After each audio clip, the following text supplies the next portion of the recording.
Yen Ellis is a scientist ornithologist, but he also knows a lot about other types of animals. For example, he knows that cows are very curious and therefore often find something unusual. On that day, he was observing birds on the outskirts of the Frampton Marshes in Lincolnshire, England, when he spotted a large group of cows gazing at something in the mud. The creature strongly resembled a seal, which wasn't very surprising as the edge of the marshes opens into the mouth of a river that flows into the sea just a few kilometers away.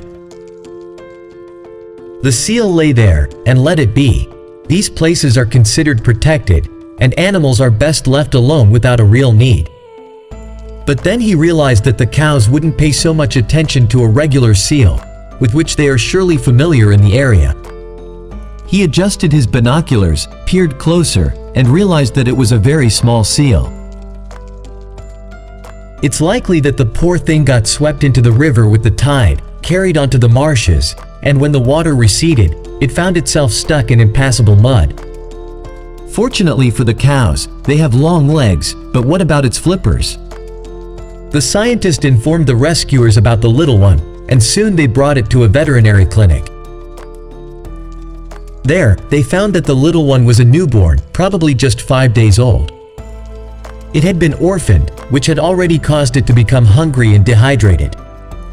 In addition, it had bruises and scratches, but it wasn't the fault of the cows. They had actually been very careful with the little one.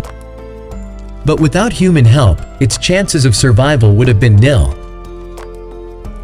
Later, the doctors also found a lung infection, and the work intensified. They prepared a formula with a very high fat content, similar to the milk of these mammals. They prescribed a course of antibiotics, bandaged it, and kept it with another young seal, Charlie, which had arrived just a couple of days earlier. The doctors were surprised by how trusting and affectionate the small seal was,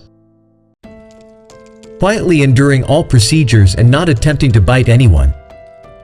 After several months, when the seals gained weight and grew, they were released into the ocean. They simply opened the cages, and they themselves crawled and hopped back to their natural habitat.